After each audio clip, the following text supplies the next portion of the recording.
Welcome back, friends. Now we have moved to the 6th week for this course water supply engineering, and as we have started talking about water treatment, so we will be continuing water treatment for a couple weeks more, and in this particular class we are going to start with coagulation and flocculation theory.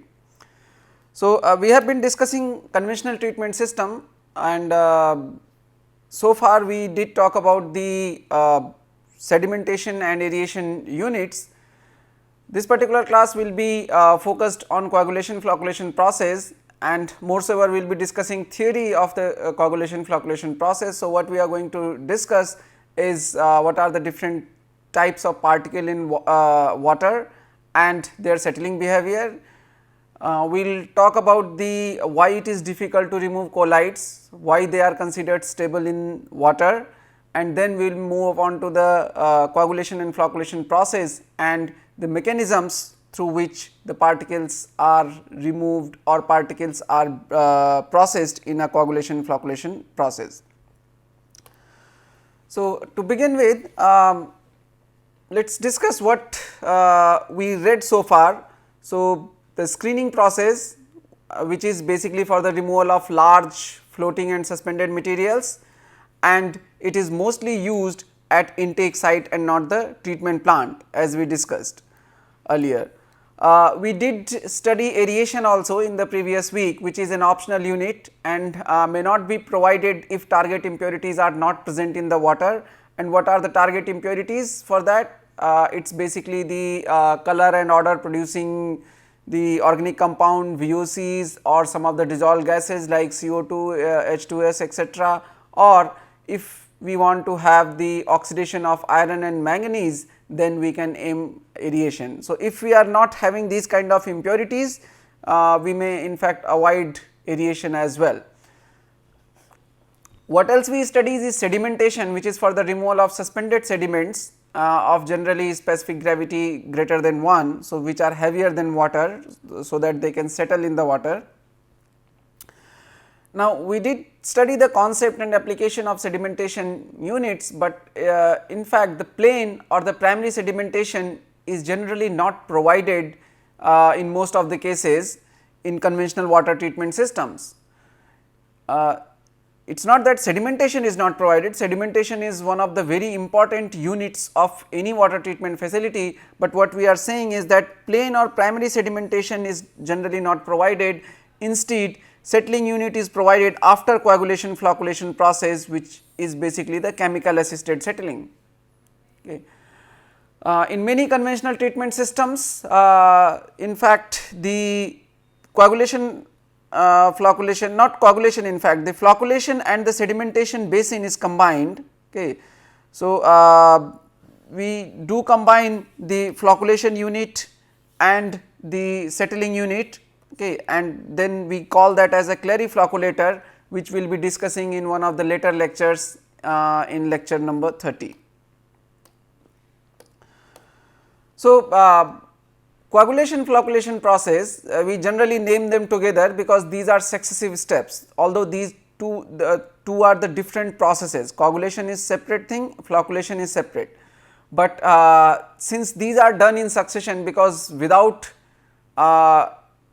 going for a flocculation step there is no point of coagulation, okay, and flocculation cannot be done without any sort of assistance, either in the form of some additional chemical or polymer or those kind of, means we have to kind of in most cases needs an additive for enhancing the chances of the floc formation, which is known as the flocculation. So, we do need a coagulant for the process of flocculation, and there is absolutely no point in adding coagulant if we are not going for flocculation. So, essentially the coagulation and flocculation process are complementing to each other. Okay. We need coagulant for flocculation process and we need a flocculation step if we want to add coagulant, because otherwise it does not serve the very purpose.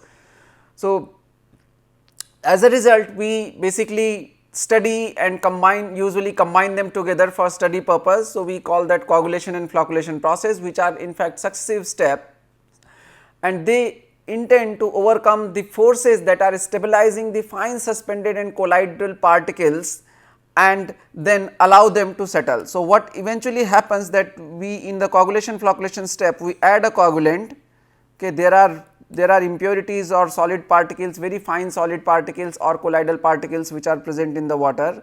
They do not interact each other, they do not combine with each other, and since their sizes are very small, so they remain in the suspension. What this additive does is it enhances the opportunity for particle bridging, so that the particles which were moving freely can bridge together in a larger mass, so that their weight can increase and then they can actually settle. So, settling process is different what we have studied earlier. Okay, the sedimentation process or clarification process, same may be used after coagulation flocculation process for allowing the flocks which are formed to settle, but essentially the coagulation flocculation process is addition of coagulant and providing the opportunity for formation of flocks. So, these are the processes that we are going to study. Now, before we go on to studying the coagulation flocculation process, let us see the basic objective of a coagulation flocculation process. The objective is the removal of the very fine suspended particles or colloidal solids. Okay. Now, why we intend to remove the colloidal solids or fine suspended particles with coagulation flocculation? Basically because they cannot be removed by other simple mechanisms like settling. Okay. So, if we see the different type of particles that are present in the water, so we can divide them into 3 different classes. We have dissolved solids which are of size less than 1 nanometer or say 10 to the power minus 6 millimeter size, okay, which is if you see in the scale of microns, so it is 10 to the power minus 3 microns. So, solids lesser than of this size is known as dissolved solids. These are electrically charged and can interact with the water. So, they are basically in a completely stable state and they will never settle. Even if we leave water for years, they are not going to settle. Say if you take a pinch of color and add that in a water, the water becomes colored. It is not that if you leave that water for 10 days or say 10 months, it is going to go colorless. It will go colorless only if that compound decomposes. It is not that it will actually set, the color is generally not going to settle down. Okay. So, there is no possibility of removal of these solids by settling purpose. They are generally not visible even with the microscope, you cannot see them in the solid form. Then the second category is the colloidal solids and or which is also known as at times non-settleable solids. Okay. So, these are typically of the size of 1 micron or smaller particles. Okay.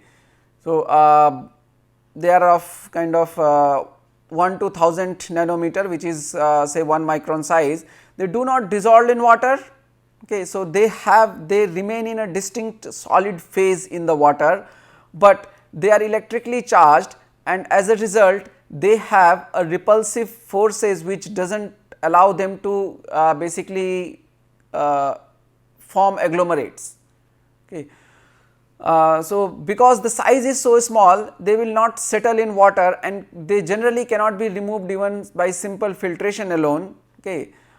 They can be seen only with very high powered microscope. So, if you are using very high powered microscope, we can see the colloid, like simply if you see the dust particles, you can see that the water may look turbid because the colloidal particles increases the turbidity of water. So, water will look turbid. You can distinguish a water which is not having colloidal solids with a colloidal solids by turbidity or even by seeing through it in most cases, but the turbidity part is okay, but you cannot distinguish the clear solid particles. You cannot see that a separate single solid particle is floating in the water. For that you may need high powered microscope. And then third type of solids, which are basically the suspended solids, okay, or they are generally non filterable solids. So, they are the solids of size greater than 1 micron or greater than 10 to the power minus 3 millimeter in size. Okay. So, these are generally larger particles, and like we can see them through eyes. Maybe the smaller section of this may not be visible, like close to 1 micron or so, but as the particle size grow bigger, it is easier to see them through eyes. Okay. These are usually supported by the buoyant and viscous forces in the water, and they will settle or float depending on their relative density. Okay, they may settle if it is if the specific gravity is higher than that of water, they will settle. If its specific gravity is lower than that of water, they may actually float in non-flowing water. If water is moving, so that additional force keeps them in suspension, but if we allow water to remain still, they can actually settle or float depending on their specific gravity. Okay. Also, they like majority of these can be removed by the simple filtration depending on what filter sizes we use. Okay. So, these are suspended solids. We often say them as a settleable solids as well. Those settleable solids, the solids that can usually settle are of size of 10 to the power minus 2 mm or higher. If we go to the like 1 micron size particle, that again is very difficult to settle, although it is a suspended form of solid or non-filtrate form of solid. So, it cannot be simply filtered. Now, if we see the settleable solids, which are generally of the size greater than 10 to the power minus 2 millimeter or 10 micron, can easily be settled, and we can plan the removal of these particles in the sedimentation basin. However, the smaller size particle needs to be removed with the other mechanism, and we usually opt for coagulation, flocculation units for removal of these size of particles.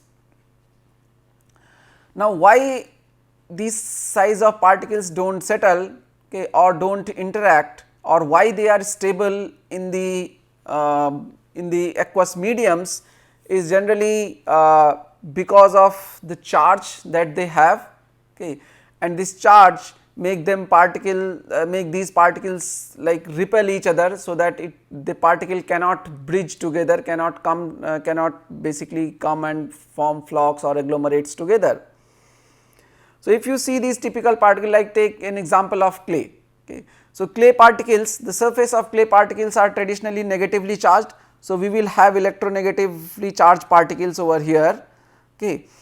Now, the particle, if you see the surface of particle, that is negatively charged, okay, and then there is a stern layer formed, which is of kind of positive charged ions over and above that, and then there is a diffused layer, which is basically the again mixed of positive and negative ions.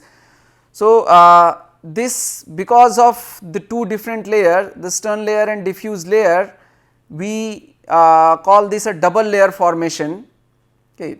And this double layer is such that it does not allow the particles of or more than one particle to come and bridge together. Why it does not allow is basically given by DLVO theory. DLVO were named after 4 scientists whose last name were initiated with the D, L, V and O. So, this theory is named after those 4 scientists, and it is very common theory considered for the stability of dispersions or colloidal particles in the solution. Now, as per this theory, if you say this is say your midline, and these are the attractive potential and this is the repulsive potential. So, if the particle are to be bridged, they have to have the higher attractive potential than that of repulsive potential. Okay. Now, if say we have one particle here whose surface is say this, and we have one particle here. Okay. So, the distance between the two particle is this, and in that case it like there is no as such, if you see very little potential, there is no repulsion between these two particles and very little attractive forces for them to basically come in together. Now, if by say kinetic motion of the fluid or the random motion of the particle, these particle come together, let us say this particle has moved here now. Now, if this particle has moved here from this place, okay, if from this place this particle has moved here, still you do not see any repulsive forces, and then there is a little attractive forces which will try to bring these particles closer. Say this particle come here, okay. Again you see that almost very little no repulsive forces, and attractive forces are increasing as the particle is getting together. So, these are basically van der Waals forces of attraction, and as we know that as we are as close to surface, the van der Waals forces of attraction will be highest, and as we move far, the van der Waals forces of attraction decreases. So, the particle comes here, it will have higher forces of attraction, it will move closer, but now because of this double layer formation, now this starts this basically causes a repulsive potential and does not allow particle to come closer. So, what happens, let us say in the next stage, for say if we are bringing the particle to this level, okay, let us say if we are bringing the particle to this level, now what happens that the van der Waals forces of attraction is this much, the repulsive forces at that particular time is this much. So, still the forces of attraction is leading, and if you see the net potential over there, okay, if you see, say this is your one particle, now you have brought it to here, okay, you have brought your second particle to this point. Now, still the solid line here, this dotted line is van der Waals forces of attraction, this dotted line is electrostatic repulsion. However, the solid line is the total potential line, which is the resultant of the two. So, when this force is 0, it is actually equal to the van der Waals forces of attraction, and when you have start getting a repulsive forces as well, so this force basically encounters covers for that as well. Okay. So, at this point still it has forces of attraction dominating the forces of repulsion, it will move further closer. Now, say it moves to a newer location over here, the particle say has moved to this location. Now, at this location we have certain van der Waals forces of attraction, and we have certain forces of electrostatic repulsion, and these two forces are more or less same. So, as a result, when these two forces are more or less same, when the particle is at this point, it is not having any net potential of attraction or repulsion, because the attractive forces and repulsive forces are balancing each other. So, as a result, there is no net attraction or repulsion. Okay. However, if particle moves further closer, okay, say if the particle has moved now more closer, so this is your original particle, and say particle has moved here. Now, once the particle has moved here, now you see the corresponding forces of attraction might be this much, but corresponding forces of repulsion are far higher, and as a result if you see the net potential, so now there is a net repulsion. Okay. So, these repelling forces are dominating, or the repulsive potential is dominating over attractive potential, and then the particle starts repelling each other, and then they will never allow this particle to come close to this one and stick this. So, this possibility is ruled out. The attraction between the two particles, or the two particles coming extremely close so that they can bridge, is ruled out, and because of these repulsive forces, these particles will remain at kind of distance, and they will never come close. So, if this particle is here, this particle is here, they are going to remain like this because of the repulsive forces. They are repelling each other, and as a result there is no possibility of bridging.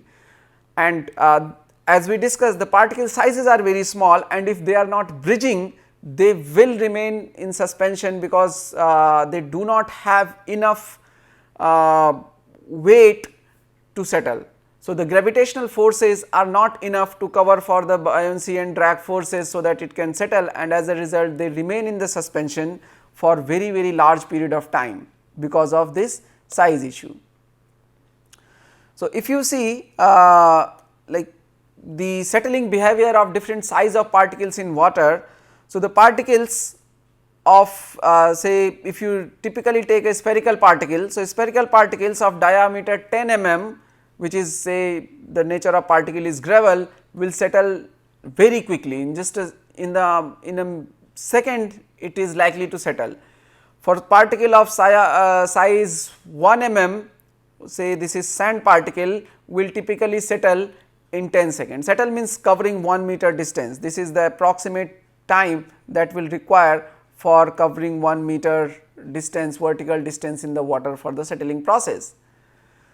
We go to the fine sand, further smaller particle of 0.1 mm dia, it will typically settle in 2 minutes. The 10 micron size, which are protozoa, algae and some clay particles, will typically settle in 2 hours, but if we go less than this, the settling period increases very much. Like these algae, they will typically take 8 days to settle, bacteria and algae, and the colloidal particles or viruses, because of their size range, they takes years to settle. Okay. The size of a 0.1 micron particle, which is 100 nanometer particle, will take approximately 2 years to settle. 10 nanometer particle will take approximately 20 years to settle, and 1 nanometer particle will take around 200 years to settle. Now, if we want to remove these particles, say if you want to remove a just 1 micron size particle for say, okay, or the particles of size between 1 micron and 0.1 micron, okay, let us say if our intention is to removal of this size of particle, the amount of time that we require if we just go for simple settling process is 8 days to 20 years. Now, it is 8 days to 2 years. Now, it is practically not possible to design a reactor with so high residence time. Okay, the size is going to be very big, like practically it is called almost like impossible or non-feasible, we can say. Okay. So, it is a non-feasible to design a system to remove these particles with the simple settling. Okay. Now, why we need to remove these particles? Because of course, they are a contaminant, okay. They make water appear turbid and may impart color as well in the water. They might not be good for health, okay, and because of this process they are in fact difficult to separate. So, the most common approach that is adopted for the separation of these type of particles by gravity is that we allow them to aggregate.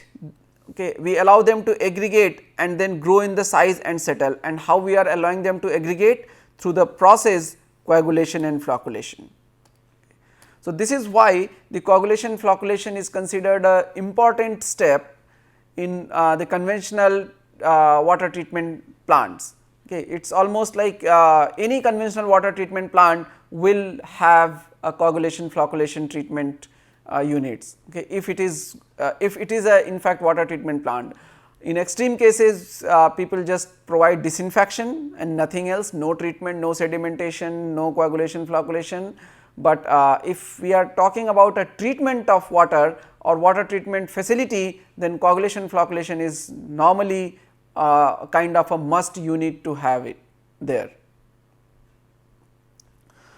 So, what are coagulation and flocculation? Coagulation is practically the destabilization of the these colloidal particles. Okay. We just discussed that they are stabilized in the water, they do not come close enough to say agglomerate and form flocks because of the repulsive forces that are there. So, the idea is we lower the repulsive forces, okay, so that the particle may come closer and basically they contact each other. Okay. So, that is done through the destabilization. So, we destabilize these repulsive forces in a coagulation process. So, coagulation process is not the binding of the particle, it is just the destabilizing the forces that are keeping the particles apart. So, it is basically lowering the repulsive forces or destabilizing the particle, what we call the particles are stable in nature in suspension, we destabilize them so that there is possibility of them joining together. Okay. How it is achieved? We add chemical for that, we then go for rapid mixing, and this basically pinpoints the flock formation. So, this is a starting point for the formation of flock. Formation of flock is the process of flocculation. Okay. So, coagulation facilitates the formation of flocks, it basically provides an environment in which the flocks can form. Okay. So, taking a stabilized system to a level where the flock formation can start or basically pinpoints the flock formation is the process of coagulation, which is typically achieved by adding a coagulant.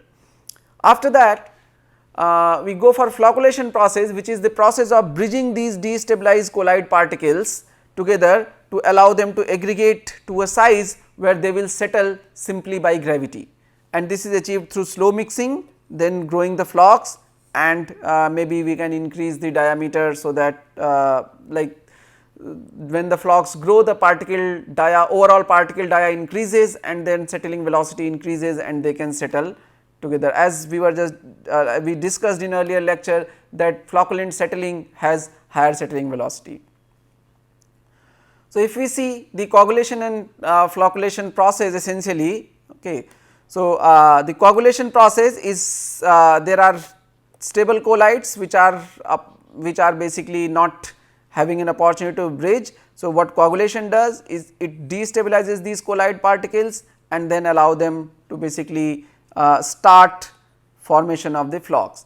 And the flocculation process, so we have the destabilized colloid particles, they do bridge, okay, and then they combine in a larger mass and form flocks. So, that is what is the flocculation step. Okay. There are different mechanisms through which this destabilization and attachment of particles takes place. So, the coagulation and flocculation takes place. So, there are 4 major mechanisms which are considered for the coagulation and flocculation process, and one of them, first of them is basically the electrostatic charge reduction through double layer compression. Now, we were just studying that in the normal circumstances there is a double layer formed, okay, and that double layer, if you see the resultant forces, so resultant forces are repulsive, and that is why the particle does not bridge together. Okay. So, this is van der Waals forces of attraction, this is the double layer of repulsion. So, the net forces at any point of time, if you see it is actually the forces of repulsion are dominating, then the particles are not going to go together. Now, when we add electrolyte doses, okay, when we add electrolyte in the system, so what that electrolyte does, because you are having a potential and then there is once you add electrolyte which will create its the reverse potential, and as a result it is able to suppress that double layer. Okay. So, this process is known as the double layer compression. So, the double layer is going to go compressed, okay, and that depends on how much it will be compressed, depends on what kind of electrolyte we are using and how much dose of electrolyte we are providing. Electrolyte here in a way you can say that the coagulant, in fact, what coagulant we are using and how much coagulant dose we are providing. If we add simple electrolyte like let us say sodium and these things, they have limited capacity. If we add because their charge is just 1, okay, their potential is much lower. If you are adding iron or alum kind of electrolyte or that kind of coagulant, so because of the high cationic potential +3 potential, they are far more able to reduce this double layer, and that is why they are much more used as a coagulant as opposed to the other options. So, what happens when we add these coagulants, it will basically the double layer is suppressed, the double layer which is formed. So, the distance of double layer is suppressed, and as a result you are still having the same van der Waals forces of attraction, but this suppression forces is or the repulsive forces is reduced, and as a result the resultant force profile which you are having earlier like that, now you are having that. So, if you are having a particle here, earlier it used to have this high potential of repulsion, but at the same location if you have say a particle now, it is having much lower, like if you see the forces of repulsion is much lower. Okay. So, that is when you add intermediate electrolyte dose. If you add too much of electrolyte, okay, very high electrolyte doses, then in fact it can almost like take the double layer effect completely off, it can suppress the double layer too much. Like if you see the earlier double layer, like thickness was like this, it has reduced like this, and then if you further add, it will be reduced like this, and as a result you can see that van der Waals forces of attraction become more prominent, and then that will allow the particles to bridge together. So, that is a case of high electrolyte doses. Okay. The other mechanism is the adsorption and charge neutralization. Okay. So, what happens, like if say for say example we add alum doses, okay, aluminum plus 3 ions we add. Now, these are the cationic ions, these are your clay particles which are negatively charged. So, these will basically attach to the clay particle surfaces, these will get adsorbed to the clay particle surfaces because of the attraction, and then once they get adsorbed on the surface, they will neutralize the charge. Okay. So, because when we add coagulant, it will immediately get dissolved in the water, it can produce certain ion species which may form a ionic interaction with the surface, and as a result it can get adsorbed to the surface, and once it get adsorbed, it is a cationic thing which is getting adsorbed with the surface and forming an ionic interaction, and that ionic interaction what will help is neutralize its charge. Okay. So, the neutralized particle will not have any double layer because the charge has already been neutralized. So, this is also in fact kind of a mechanism for the repulsion of double layer, okay, the reduction of double layer. Okay. Then another mechanism is the adsorption and interparticle bridging. This is more effective for polymer cases. So, if we are adding say a polymer, okay, if we are adding a polymer and we have a particle, so this polymer many times like we use cationic polymers for a purpose of as a coagulant, purpose of flock formation. So, these particles are negatively charged, these are the cationic charged polymer, they will interact with this and they will form a bridge thread. Okay. Now, similarly like we may have further these kind of destabilized particles, this stabilized particle become destabilized, and then more than one destabilized particles can bridge together. Okay. There is another possibility that these stabilized particle, because of the polymer thread actually they can go on the secondary adsorption on the polymer, and as a result they get restabilized. So, there are various various mechanisms which are possible. The more important one are these two, the neutralization and the bridging part. Okay. If we add excess of polymer, again we get a stable particle with various thread, and then it can actually interlink more than one particles together, and that way also flock formation is possible. Okay. There is a possibility of rupture of flock if this flock becomes too big. So, again there is their flock can get fragmented, and then these fragmented flocks can again actually turn to restabilized. So, this is the another mechanism which is through interparticle bridging, and the last one, whereas one of the most important one is the entrapment in a precipitate, which is basically the sweep flock formation.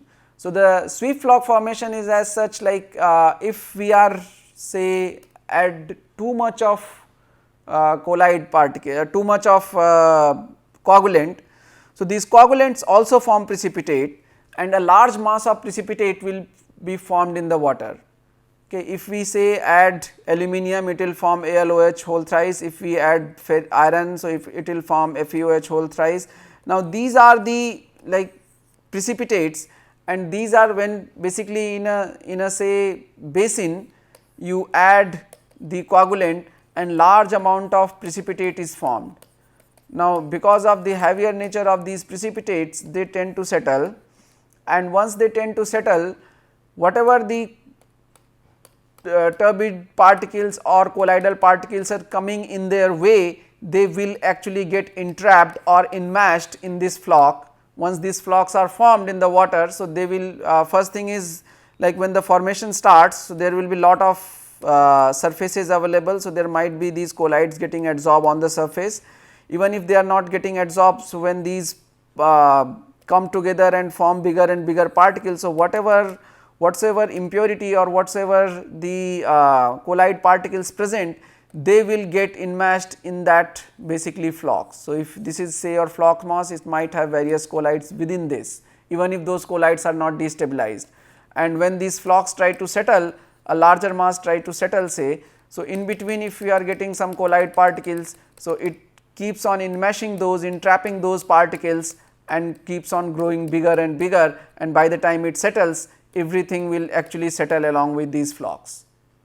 Okay. So, as everything is getting settled along with these flocks, that is why it is known as sweep flock formation, like sweeping action.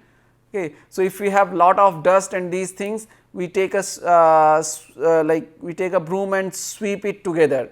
So, this this kind of the flocks that is formed, when it settles, it acts as a broom because there is a lot of mass, and then it basically sweeps all the small colloidal particles that are coming in its way. So, that is what is sweep flock formation, and this is one of the very important mechanism through which basically the flocks are through which these flocks get settled. Okay. So, these are the major mechanisms for coagulation and flocculation. We have charge neutralization, we have sweep coagulation, we have bridging, okay, and we have kind of we may have patch flocculation kind of processes working on. So, with this we will conclude this particular lecture. Okay. We will talk more about the application. Now, how we do these processes, we have so far talked about the theory, how what are the mechanism and what is the coagulation flocculation process. In next class, we will discuss how the coagulation flocculation units work, how they are implemented in the field. So, the application part we will discuss in the next class. So, see you in the next class. Thank you for joining.